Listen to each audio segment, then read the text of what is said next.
The 2024 New York Yankees were exceptionally powerful, leading all of Major League Baseball in home runs with 237, along with finishing third in OPS and fourth in slugging. But the 2025 team just did something that they never did. In fact, they accomplished something that just two other teams in Major League history have ever done in a single game: hit at least 9 home runs. And one of the major contributing factors might have literally been a new bat that they developed over this offseason.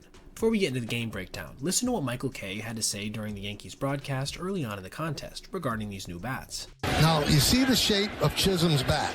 I do. It's got a big barrel on it. The analytics department did a study on Anthony Volpe, and every single ball, it seemed like he hit on the label.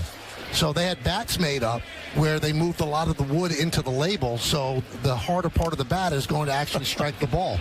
That's straight from his own mouth that the Yankees have essentially engineered a new type of bat. And believe me, this might end up becoming a league-wide thing if they keep hitting like they did versus the Brewers, when they first went back-to-back-to-back on 3 straight pitches to lead off the bottom of the first. The first time this has ever been done in a game, versus former Yankee Nestor Cortez no less, with Cody Bellinger's home run actually breaking StatCast, not allowing its details to be measured.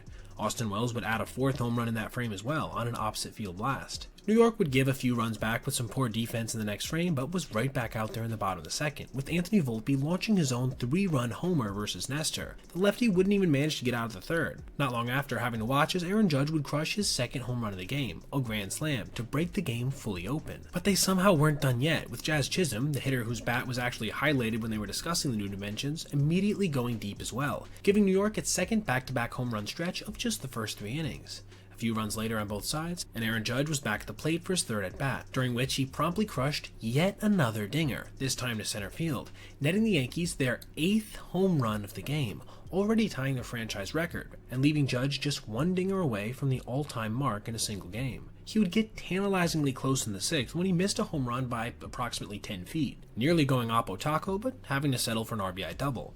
This would be his last hit of the game, falling just shy of tying the record in the process. But somehow, the Yankees still weren't done, with Oswald Peraza coming up in the bottom of the 7th to pinch hit, before crushing a hanging breaking ball 109 miles per hour to left field, officially breaking the team's all-time mark for bombs in a single contest at 9, while pushing the team to 20 runs. This would be the last home run of the day for the Bronx Bombers, with the final score being more reminiscent of a football game than a baseball one, at 20-9.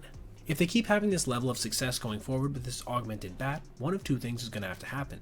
1, other teams are going to start copying this approach, or 2, Major League Baseball is going to step in and tell them that they can't use them. There also is the 3rd option, that they end up regressing back to the mean, with the bat only having a small level of effect overall, but that one's a little less fun to talk about. However it ends up going, it's going to be an exceptional storyline to follow as the season goes on. Now, I want to know what you guys think. If this ends up being a real thing, would you consider it cheating, or do you think other teams just need to get on their level of data analysis and customization?